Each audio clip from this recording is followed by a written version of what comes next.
As you spend the next 2 weeks debating, negotiating, persuading, and compromising, as you surely must, it's easy to forget that ultimately the emergency climate comes down to a single number: the concentration of carbon in our atmosphere.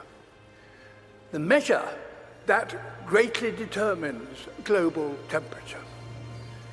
And the changes in that one number is the clearest way to chart our own story, for it defines our relationship with our world.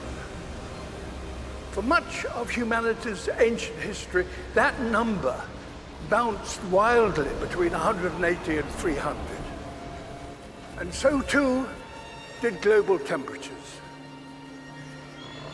It was a brutal and unpredictable world. At times, our ancestors existed only in tiny numbers. But just over 10,000 years ago, that number suddenly stabilized, and with it, Earth's climate. We found ourselves in an unusually benign period, with predictable seasons and reliable weather. For the first time, civilization was possible, and we wasted no time in taking advantage of that. Everything we've achieved in the last 10,000 years was enabled by the stability during this time. The global temperature has not wavered over this period by more than plus or minus 1 degree Celsius. Until now.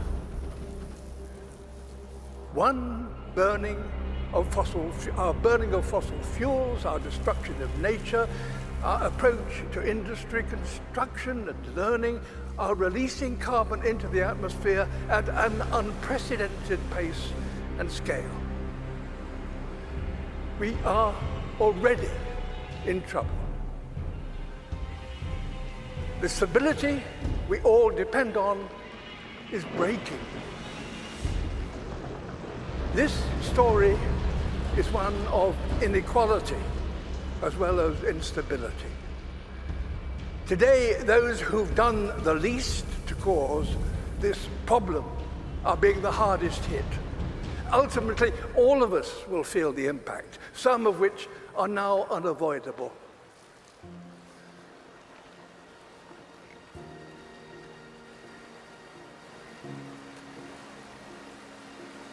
My world is melting. You think you have control, we actually have no control. I'm absolutely terrified to bring a child to this world. Is this how our story is due to end?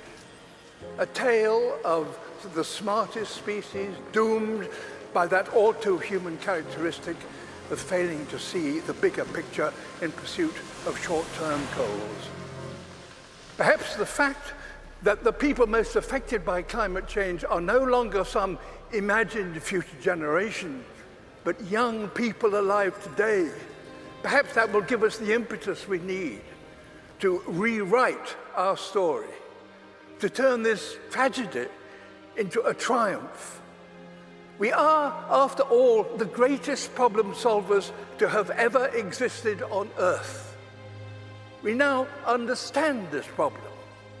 We know how to stop the number rising and put it in reverse. We must have carbon emissions, halt them this decade. We must recapture billions of tons of carbon from the air. We must fix our sights on keeping 1.5 degrees within reach. A new industrial revolution, powered by millions of sustainable innovations, is essential and is indeed already beginning.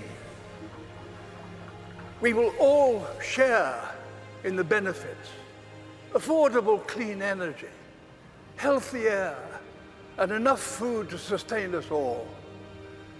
Nature is a key ally. Wherever we restore the wild, it will recapture carbon and help us bring back balance to our planet. And as we work to build a better world, we must acknowledge no nation has completed its development because no advanced nation is yet sustainable. All have a journey still to compete, so that all nations have a good standard of living and a modest footprint. We're going to have to learn together how to achieve this, ensuring none are left behind. We must use this opportunity to create a more equal world, and our motivation should not be fear, but hope.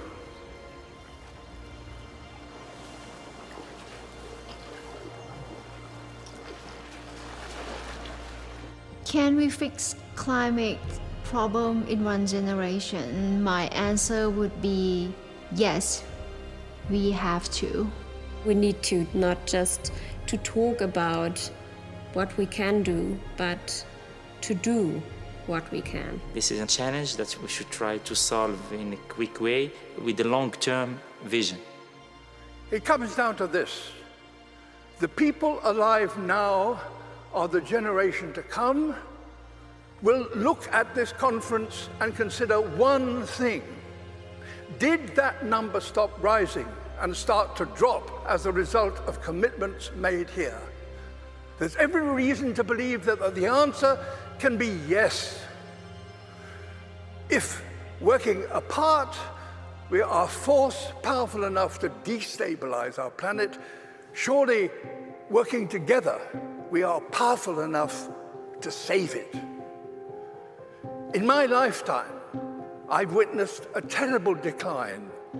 In yours, you could and should witness a wonderful recovery.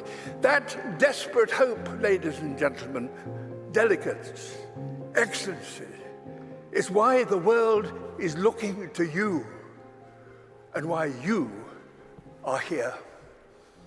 Thank you.